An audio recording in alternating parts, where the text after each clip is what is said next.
Shalom, salam sehat. Halo anak-anakku. Selamat datang di video pembelajaran IPA bersama saya Martina Martani SPD. Pada video ini saya akan membahas tentang sistem pencernaan pada manusia. Pernahkah kalian merasa lapar? Apa yang kalian lakukan kalau kalian lapar? Ya, tentu kalian akan makan, ya. Dan saat kalian lapar, apa yang dirasakan tubuh kalian? Ya, lemas dan tidak berenergi.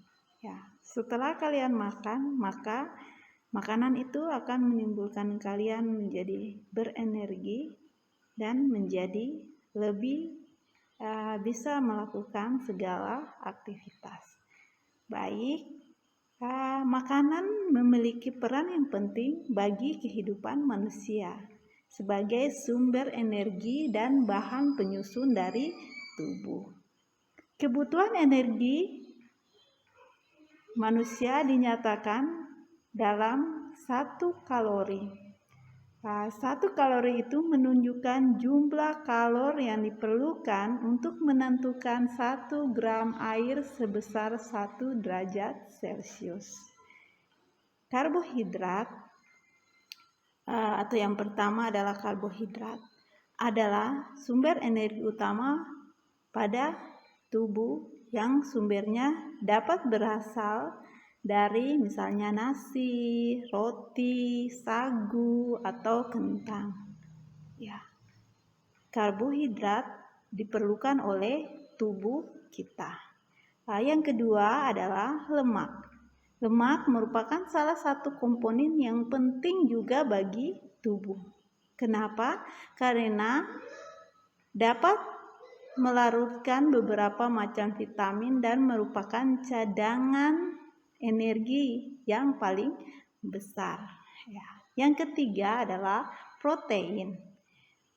Peran dari protein sebagai penghasil energi, membangun massa tubuh dan membentuk enzim, antibodi serta hormon.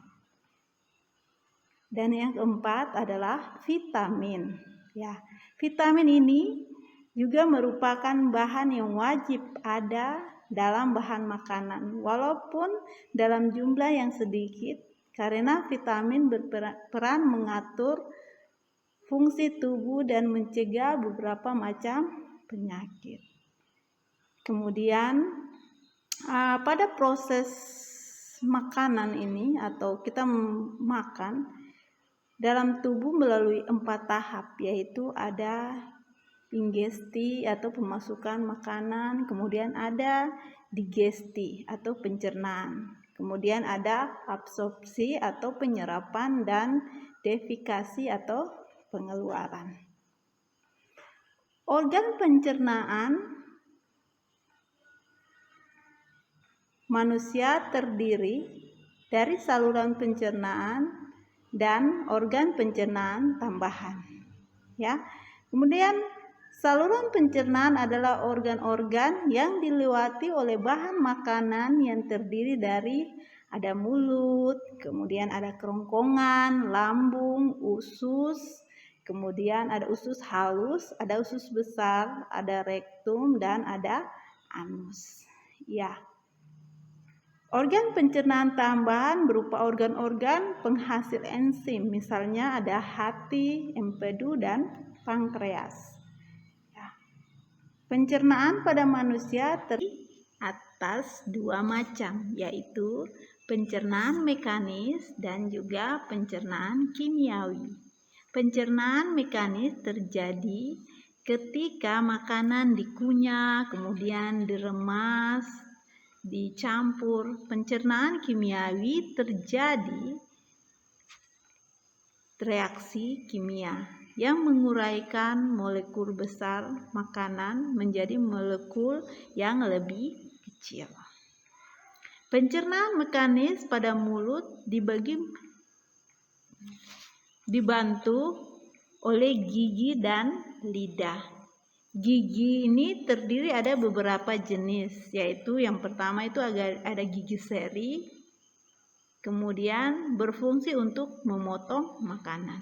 Ya, gigi seri itu di depan. Nah, kemudian ada gigi taring yang berfungsi untuk mencabik makanan. Kemudian ada gigi geraham yang berfungsi untuk mengunyah makanan.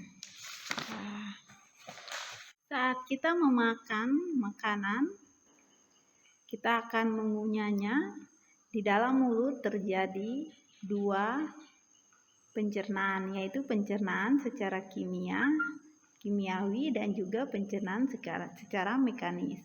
Jadi saat kita mengunyah di dalam mulut dengan bantuan gigi dan juga lidah, dan kemudian ada enzim petialin, itu akan mengaduk dan mengunyah.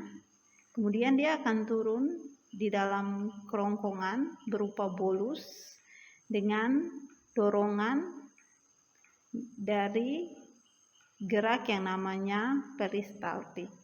Kemudian dia akan mendorong sampai ke lambung. Di dalam lambung itu ada 3 enzim yang bekerja, yaitu yang untuk mencampur bolus atau makanan yang tadi kita sudah makan itu, yaitu getah lambung yang mengandung asam klorida atau HCl. Kemudian ada enzim pepsin dan juga enzim renin. Ya.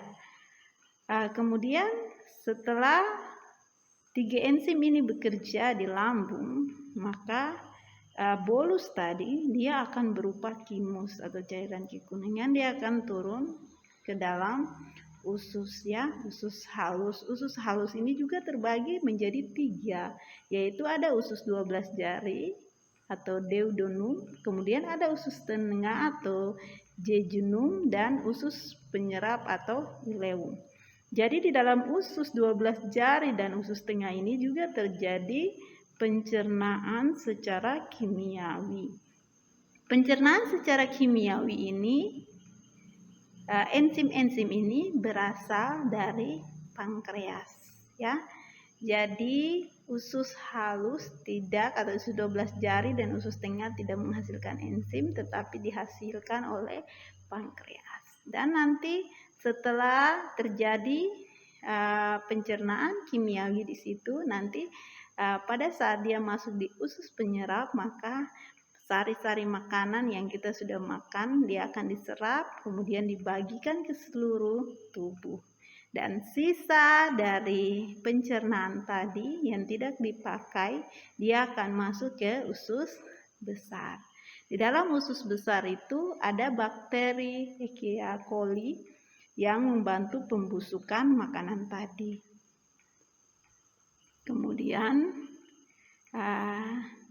setelah terjadi pembusukan di situ, ya, di usus besar juga terdiri atas kolom ascendens yang naik itu, kemudian ada kolom transversum yang mendatar, dan juga kolom descendum yaitu menurun dan berakhir pada anus.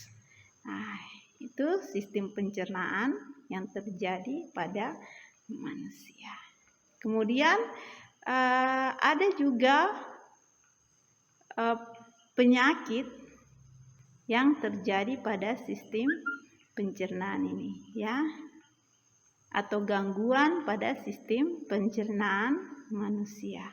Itu pertama ada obesitas. Obesitas kita tahu bahwa kemudian itu suatu kondisi tubuh memiliki kandungan lemak yang berlebihan sehingga dapat mengandung efek negatif pada kesehatan. Kemudian ada karies gigi. Karies gigi atau gigi berlubang merupakan kerusakan gigi akibat infeksi bakteri yang merusak lapisan gigi sehingga merusak struktur gigi. Ada juga namanya MAH. Ini merupakan penyakit yang menyebabkan terjadinya peradangan atau iritasi pada lapisan lambung. Kemudian ada hepatitis. Hepatitis ini merupakan penyakit meradangnya pada hati yang dapat disebabkan oleh virus, hepatitis, bakteri, dan jamur. Kemudian ada diare, konstipasi, kemudian ada kekurangan vitamin dan kekurangan mineral. Ya, baik anak-anakku, hari ini pelajaran atau video pembelajaran kita tentang sistem pencernaan pada manusia yang sudah Ibu jelaskan sampai sini. Bye.